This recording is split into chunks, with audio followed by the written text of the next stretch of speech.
my name is Vikram Kapoor. I work for a multinational company. I bought this bike about 8 months back, this particular bike. This bike costed me about 23 lakhs. This has done about 8,000 kilometers so far. See, the servicing, this bike requires a service of 5,000 kilometers initially, and after that on 10,000 kilometers. The service quality of Triumph is pretty good in India. The servicing cost at 10,000 kilometers with oil changes and the filter changes comes at about 15,000. It's eye candy, my friend. So being an eye candy, wherever you stop, you get some good public reaction there. There's a time that you want to graduate to a higher bike, and this being the highest bike in the CC class, this is the best possible option. I would say like at 2300 cc that you want to drive, this is the only option. This is the Hobson choice. So Harley, you can go in for a fat boy, right? Or you can go in for other options of Harley then. But Harley is a creed of its own, right? With Harley is raw, and Harley has its own name. Harley is a brand name otherwise. But if you are a gentleman and if you're looking at something more different or distinct than a Harley, then Triumph, this makes sense for sure.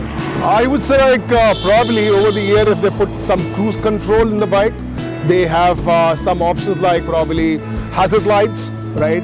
These options would be good to have on this bike. Otherwise, this bike is a creed apart. It's a class of its own.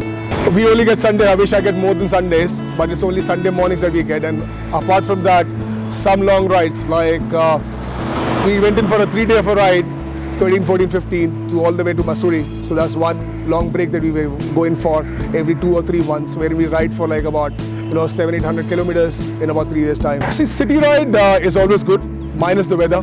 Right, it's definitely you get heat when it comes down to, there's a weather condition that you have to always take into mind. Minus the weather conditions, the city drive is even great, right? You don't feel the maneuverability is good, right? You don't feel like, it's the position is even good. So you feel good even riding the city. It's not a problem. With any super bike, you cannot cut like a normal bike, right? The super bike requires space. You have to keep in mind as if you're driving a car, you have to give it a space. Minus the space, maneuverability is good for a super bike. You have to consider being a super bike for sure. So the highway, it is all the way zoom, right? That's the word for the bike. Touches a good 220 on the highway. So it's all the way zoom, my friend. Say about a 200, the bike doesn't shake. That's the good part of it. It's a very stable bike. With the tires, with the large tire, it has a very stable bike. So it is not shaky at all. The longest ride that I've done about 200 kilometer on a stretch on this particular bike. But on the rest of the bikes I've done longer. It has been a fantastic experience on the road, with the bike being a shaft-driven bike, not a chain-driven or a belt-driven bike, right? It's something like a very smooth run. It's a very comfortable sitting position that the bike has, so no back aches, nothing. So for me, the drivability is nice. It has to be early morning for super bikes, so it doesn't have to be afternoon or evening with rush hours. If you are not in rush hours, the bike is fantastic. Super bikes is a passion. See, value is something that the last thing that you think about. It's the speed. It's the being an eye candy. It's about the speed that you think about. I would say like the next thing I can think of is probably a Goldwing. That's the next option I can think of. Goldwing is the next option. See, Goldwing has more features when it comes down to a bike. Goldwing has a chiller. It has a music player, right? It has a pillow seat, which is more like a sofa, right? And it's more comfortable to ride, though bigger definitely. So that's probably the next bike I can think of in the cruiser world. See, the gear shifting is easy, the clutch is nice, but yes, if they introduce a slipper clutch in the next model, would be even better. But for now, this clutch is nice. The braking is fabulous. The braking is fabulous. With the ventilated bike brakes they have, it's a fabulous braking which is there. It gives me an average of about 12 kilometers a liter. This is a stock bike, no add-on. This is how you get it from the showroom. No add-on on this bike. I don't think an add-on is required. See, the point is a complete bike in itself, right? The voice, if you want to go in for exhaust, the voice is super. You don't need you can go with a stock exhaust. The only features that one can add in is probably more safety. One can probably have bodyguards for the bike, wherein you can add to the safety of the bike and yourself. That's the only add-ons one should go in for.